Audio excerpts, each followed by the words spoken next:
20 de fevereiro de 2026, local não divulgado, Oriente Médio. Mais de 120 aeronaves de combate americanas haviam pousado na região nas últimas 72 horas, o maior aumento de poder aéreo dos Estados Unidos no Oriente Médio desde a Guerra do Iraque em 2003. F-22, Raptors, F-35, Lightning II, F-15, Strike Eagles, F-16, Fighting Falcons, E-3, Sentry, AWACS, aeronaves de comando e controle, todas apoiadas por aviões de carga e aviões-tanque de reabastecimento aéreo que cruzam o Atlântico em ondas. Isso não é uma rotação, isso é um aumento repentino. Dados de rastreamento de voos mostram partidas de bases em todos os Estados Unidos e Europa. Sustentado, coordenado, deliberado. Enquanto isso, imagens de satélite confirmam que o grupo de ataque do porta-aviões Abraham Lincoln já está operando no Mar da Arábia. Perto da costa de Omã, ao alcance do Irã, o porta-aviões Gerald R. Ford, recém-saído do Caribe, navega para o leste pelo Atlântico. Última posição conhecida perto da costa do Marrocos. 2 grupos de ataque de porta-aviões, mais de 120 aeronaves, destroyers lançadores de mísseis guiados armados com mísseis de cruzeiro Tomahawk, baterias de defesa aérea, sistemas de comando e controle. Tudo está pronto. Em Washington, o presidente Trump iniciou a contagem regressiva. Então agora talvez tenhamos que ir um passo além ou talvez não. Talvez a gente faça um acordo com... Vocês vão descobrir provavelmente nos próximos 10 dias... 10 dias é isso. A contagem regressiva começou. Os militares estão prontos. É isso que acontece quando a diplomacia fica sem tempo. O ultimato não surgiu do nada. Por meses, as negociações entre os Estados Unidos e o Irã se arrastaram. As conversas em Genebra, mediadas por Oman, focaram em uma questão: o programa nuclear do Irã. O governo Trump quer que o Irã pare de enriquecer urânio, desmonte seu estoque, aceite inspeções internacionais e garanta que nunca desenvolverá armas nucleares. A resposta do Irã: não. Teherã insiste que seu programa nuclear é para energia, não para armas. Recusa-se a interromper o enriquecimento e a entregar seu urânio. E rejeita qualquer acordo que não inclua o fim das sanções econômicas dos Estados Unidos. As negociações não avançaram. A paciência de Trump se esgotou. No dia 20 de fevereiro, diante dos repórteres, ele deu o ultimato. Então agora talvez tenhamos que ir um passo além ou talvez não. Talvez façamos um acordo com vocês vão descobrir provavelmente nos próximos 10 dias. Ele fez uma pausa e então acrescentou: eles não podem ter arma nuclear. É simples, não podem. Não haverá paz no Oriente Médio se eles tiverem uma. Tradução: ou o Irã concorda com os termos dos Estados Unidos ou haverá ataques militares. Esta não é a primeira vez que Trump ordena uma ação contra o Irã. Em junho passado, durante um conflito de 12 dias entre Irã e Israel, Trump autorizou a Operação Meia-Noite. 7 bombardeiros furtivos, B-2 Spirit escoltados por F-35S e F-22S, atacaram 3 instalações nucleares iranianas, Fordow, Natanz e Isfahan. Bombas destruidoras de bunkers, pesando 30 mil libras cada uma, penetraram profundamente no subsolo. Segundo Trump, os ataques destruíram completamente os principais locais de enriquecimento. O Irã retaliou. Mísseis balísticos choveram sobre a base aérea de Al-Udeid, no Catar, a maior instalação militar dos Estados Unidos no Oriente Médio. As defesas aéreas do Catar interceptaram a maioria deles, nenhuma baixa na americana. O conflito terminou após 12 dias, mas o programa nuclear não. Imagens de satélite do final de janeiro de 2026 mostram que o Irã vem reconstruindo escudos de concreto sobre instalações danificadas, entradas de túneis soterradas e bases de mísseis fortificadas reparadas. O Irã aprendeu com os ataques de junho e agora está se preparando para a próxima rodada. O aumento militar é impressionante, disse o coronel reformado da Marinha Mark Cancian, que agora é conselheiro sênior do Centro de Estudos Estratégicos e Internacionais aos repórteres. Os Estados Unidos estão fazendo tudo o que fariam se fossem realizar algum tipo de ataque. O destacamento inclui algumas das aeronaves de combate mais avançadas do mundo, os F-20 e 2 Raptors, caças de superioridade aérea projetados para dominar os céus. Tecnologia stealth que os deixa quase invisíveis ao radar, tripulações avançadas e capacidade de voar supersônico sem pós-combustores. O trabalho deles é limpar o espaço aéreo, eliminar qualquer jato iraniano que tente interceptar o grupo de ataque. F-35 Lightning II caças stealth, de quinta geração com sensores avançados e capacidade de evasão de radar. Na Operação Martelo da Meia-Noite, os F-35 suprimiram as defesas aéreas iranianas, abrindo caminho para os bombardeiros B-2. Se receberem ordens, repetirão esse trabalho. F-15 e Strike Eagle, bombardeiros de 2 motores e 2 assentos capazes de transportar mais de 10.400 quilos de armamentos, munições guiadas de precisão, bombas anti-bunker e mísseis de longo alcance. Essas aeronaves podem atingir alvos no interior do Irã e lutar para voltar. F-15 Fighting Falcon caças, multifunção que oferecem apoio aéreo aproximado, capacidade de ataque e cobertura defensiva, e aeronaves E-3 Sentry AWACS, plataformas aéreas de comando e controle com enormes cúpulas de radar rotativas montadas no topo. Esses aviões podem rastrear centenas de alvos simultaneamente, coordenar pacotes de ataque e gerenciar todo o espaço de batalha a 30 mil pés de altitude. Tudo isso é apoiado pelos aviões-tanque de reabastecimento aéreo KC-135 e KC-46. Sem eles, nenhuma dessas aeronaves poderia alcançar o Irã e retornar em segurança. Dados de rastreamento mostram que aviões-tanque cruzam o Atlântico em ondas, reabastecendo caças, ampliando seu alcance e mantendo-os no ar. Esta é a maior concentração de poder aéreo dos Estados Unidos no Oriente Médio em mais de 2 décadas. Mas a verdadeira questão é de onde os bombardeiros vão decolar. Diego Garcia, um pequeno atol no meio do Oceano Índico, a mais de 1.600 quilômetros ao sul da Índia. Lar de uma base militar conjunta dos Estados Unidos e do Reino Unido, a ilha possui uma pista de 12 mil pés capaz de receber os bombardeiros mais pesados do arsenal americano, B-2 Spirit B-50 e 2 Stratofortress B-1 Lancer. É o ponto de apoio perfeito para ataques ao Irã, perto o suficiente para alcançar os alvos e longe o bastante para estar seguro de retaliações. Mas há um problema: Diego Garcia é território britânico. O Reino Unido aluga a base para os Estados Unidos sob um acordo de defesa, mas esse acordo exige aprovação britânica para operações militares ofensivas. O primeiro-ministro do Reino Unido, Keir Starmer, acabou de recusar. De acordo com relatos da mídia britânica, Starmer informou a Trump que os Estados Unidos não podem usar Diego Garcia ou RF Fairford no Reino Unido para ataques no Irã. Seu argumento é que isso violaria o direito internacional. Trump não reagiu bem. Ele imediatamente retirou o apoio dos Estados Unidos ao plano do Reino Unido de transferir a soberania das Ilhas Chagos, que inclui Diego Garcia, para Maurício. No dia 19 de fevereiro, Trump postou na Truth Social: "Não entreguem Diego Garcia". Ele acusou Starmer de cometer um grande erro e alertou que a base seria necessária para qualquer operação futura para conter o Irã. A disputa coloca o Reino Unido em situação delicada, pois Londres tenta equilibrar a aliança com os Estados Unidos e o compromisso com o direito internacional. Mas, para o Pentágono, a mensagem é clara: se Diego Garcia estiver fora dos limites, os bombardeiros terão que decolar de outro lugar. Existem alternativas: a base aérea de Al-Udaib, no Catar, bases nos Emirados Árabes Unidos e, potencialmente, até porta-aviões, se o pacote de ataque puder ser modificado. Mas Diego Garcia era a opção ideal. Agora está complicado. No dia 19 de fevereiro, Teherã anunciou exercícios navais conjuntos com a Rússia no Mar de Omã e no norte do Oceano Índico. Os exercícios começaram imediatamente. O ministro das Relações Exteriores da Rússia, Sergei Lavrov, alertou que um ataque dos Estados Unidos ao Irã teria sérias repercussões. Ele não entrou em detalhes, mas a implicação era clara: a Rússia está de olho. O Irã também emitiu um aviso aos aviadores sobre lançadores de foguetes no sul do Irã, exercícios de fogo real, e fechou temporariamente partes do Estreito de Hormuz, uma das rotas marítimas mais estrategicamente vitais do mundo.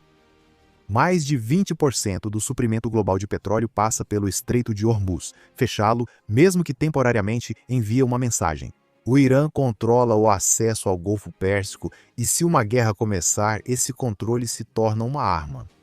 Imagens de satélite do final de janeiro mostram que o Irã vem fortificando pontos-chave no complexo militar de Poshin. O Irã construiu uma proteção de concreto sobre uma nova instalação e a cobriu com terra.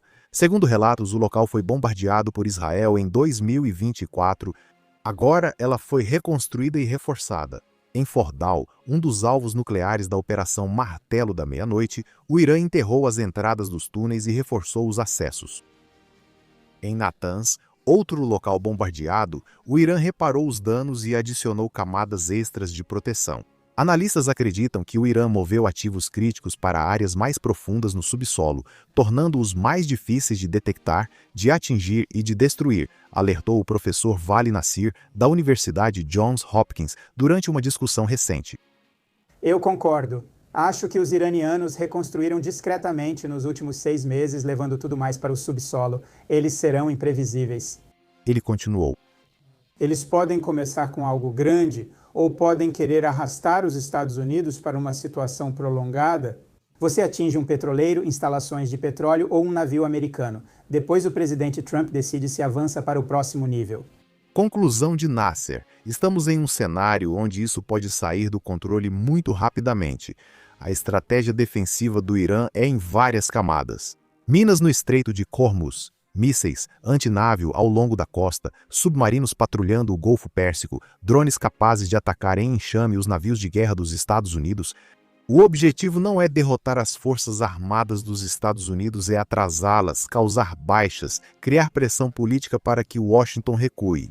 E o Irã tem mais uma carta na manga. Ayatollah Ali Khamenei, o líder supremo do Irã, postou uma mensagem nas redes sociais em 17 de fevereiro. Imagem feita por IA mostrava o porta-aviões Abraham Lincoln, dos Estados Unidos, ao lado de uma lápide. A legenda dizia: mais perigosa do que aquele navio de guerra é a arma que pode mandar aquele navio de guerra para o fundo do mar. Khamenei continuou com um aviso direto: o exército do mundo às vezes pode ser tão forte que não consegue encontrar seu lugar. É uma guerra psicológica, uma tentativa de intimidar. Mas isso também reflete a estratégia do Irã. Se os Estados Unidos atacarem, o Irã não vai ficar parado, vai retaliar contra bases americanas, contra navios americanos, contra aliados dos Estados Unidos na região. A questão é se Trump está disposto a aceitar esse risco. Em 20 de fevereiro, o grupo de ataque do porta-aviões Abraham Lincoln está operando no Mar da Arábia. Imagens de satélite confirmam sua posição na costa de Omã. O porta-aviões está dentro do alcance de ataque do Irã. F-35Cs e F-A-18 Super Hornets podem decolar do convés, atingir alvos dentro do Irã e retornar. E A-18G Growlers podem fazer interferência eletrônica. Destroyers iranianos guiados por radar e comunicações podem disparar mísseis de cruzeiro Tomahawk contra alvos em terra. Tudo está pronto. Enquanto isso, o USS Gerald R. Ford cruza o Atlântico. Em 19 de fevereiro, transmitiu brevemente sua posição na costa do Marrocos. Ele segue para o leste, rumo ao Estreito de Gibraltar e ao Mediterrâneo.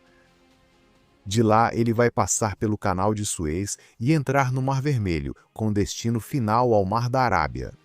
Quando o Ford chegar, os Estados Unidos terão 2 grupos de ataque de porta-aviões posicionados na costa do Irã. Isso é algo sem precedentes. O Ford acabou de terminar o apoio a operações no Caribe, incluindo a operação de 3 de janeiro que capturou o presidente venezuelano Nicolás Maduro. Agora ele está sendo transferido para o Oriente Médio, rápido, urgente, sem tempo de inatividade. O cronograma é importante. O ultimato de Trump dá ao Irã de 10 a 15 dias no máximo para aceitar um acordo. Esse prazo foi estabelecido em 20 de fevereiro, o que significa que a janela se fecha por volta de 2 a 7 de março. O Ford deve chegar à região até meados de março, segundo altos funcionários dos Estados Unidos citados pela Reuters. Mas outros relatos sugerem que os ataques podem acontecer antes, já neste fim de semana. Diversos veículos, incluindo o The New York Times, a CBS News e a CNN, citam fontes não identificadas afirmando que os Estados Unidos estão prontos para atacar em poucos dias. A diferença nos prazos sugere 2 possibilidades. Uma, Trump ainda não tomou uma decisão final. A preparação continua, mas a ordem para atacar ainda não foi dada. 2, o ataque está planejado, mas a data exata está sendo mantida em segredo para garantir o fator surpresa operacional. De qualquer forma, os militares estão prontos e o tempo está correndo. Os paralelos com a Venezuela são impossíveis de ignorar. Em setembro de 2025, os Estados Unidos começaram um reforço militar no Caribe, navios, aeronaves, forças de operações especiais. Durante meses, Washington alegou que estava mirando traficantes de drogas. Então, em 3 de janeiro de 2026, as forças dos Estados Unidos invadiram Caracas e capturaram o presidente Maduro. O reforço foi o aviso, a invasão foi a recompensa. Agora, o mesmo padrão está se repetindo no Oriente Médio, mas o Irã não é a Venezuela. O coronel aposentado da Marinha Mark Kansian explicou que a geografia do Irã, muito no interior e fortemente defendida, torna improvável uma invasão terrestre rápida. Se houver ataques, eu esperaria mísseis de longo alcance contra forças de segurança, como o Corpo da Guarda Revolucionária Islâmica, disse ele. Ataques a instalações nucleares também são possíveis, mas mísseis como o Tomahawk só danificam estruturas acima do solo. Esse é o desafio que o Irã aprendeu com os ataques de junho. Ativos críticos foram movidos, sistemas de túneis subterrâneos foram fortificados, escudos de concreto foram instalados. Bombas quebra-bunker podem penetrar algumas dessas defesas, mas não todas, o que significa que mesmo um ataque bem-sucedido pode não eliminar totalmente o programa nuclear do Irã. E isso cria um dilema para Trump. Ele ordena um ataque limitado que causa danos, mas não destrói, ou ele escala a situação para garantir que o programa seja eliminado? Ambas as opções trazem riscos. Um ataque limitado pode provocar retaliação iraniana sem alcançar o objetivo estratégico. Um ataque massivo pode eliminar o programa nuclear, mas desencadear uma guerra regional mais ampla. Trump disse repetidamente que prefere a diplomacia, mas também deixou claro que a ação militar está em consideração. Em suas próprias palavras, poderíamos ter feito um acordo em vez de enviar os B-2 para destruir o potencial nuclear deles, mas tivemos que enviar os B-2. Tradução: ele não queria atacar, mas fez isso mesmo assim porque o Irã não quis negociar. Agora, 7 meses depois, o mesmo cenário está se repetindo. O secretário de Estado Marco Rubio deve viajar a Israel em 28 de fevereiro para se reunir com o primeiro-ministro Benjamin Netanyahu. No verão passado, ataques dos Estados Unidos no Irã aconteceram mesmo enquanto diplomatas americanos estavam programados para se reunir com seus colegas iranianos para conversas. A história pode estar prestes a se repetir. Até o momento, o Irã não mostra sinais de recuar. Em carta ao Conselho de Segurança da ONU, Teherã afirmou que os Estados Unidos seriam totalmente responsáveis por quaisquer consequências imprevisíveis e incontroláveis. O Irã insiste que não busca guerra, mas também afirma que responderá de forma decisiva e proporcional a qualquer agressão dos Estados Unidos. Esse é o impasse. 2 grupos de porta-aviões, mais de 120 aeronaves mísseis, bombas, tudo posicionado e pronto. Do outro lado, bunkers fortificados, mísseis antinávio, minas, drones e uma promessa de retaliação. Ambos os lados estão entrincheirados, ambos os lados estão armados, ambos os lados esperando, e o tempo está passando. 10 dias, talvez menos, um dos lados cede, ou as bombas começam a cair. Então, aqui está a pergunta. Se você estivesse aconselhando o presidente, o que recomendaria? Atacar agora? Enquanto a preparação da vantagem máxima, esperar para dar mais uma chance à diplomacia, ou recuar e evitar uma guerra que pode sair do controle? Deixe suas respostas nos comentários. Isso não é teórico, isso está acontecendo agora mesmo. Se você chegou até aqui, curta e se inscreva para acompanhar a cobertura em tempo real dos desenvolvimentos militares globais. Sem especulação, só fatos. Se quiser apoiar o canal, junte-se à frota, ganhe insígnias, respostas prioritárias e ajude a trazer histórias à tona. Clique em Seja Membro e embarque conosco. A contagem regressiva já começou, as forças estão posicionadas e o mundo está assistindo. Te vejo no próximo vídeo.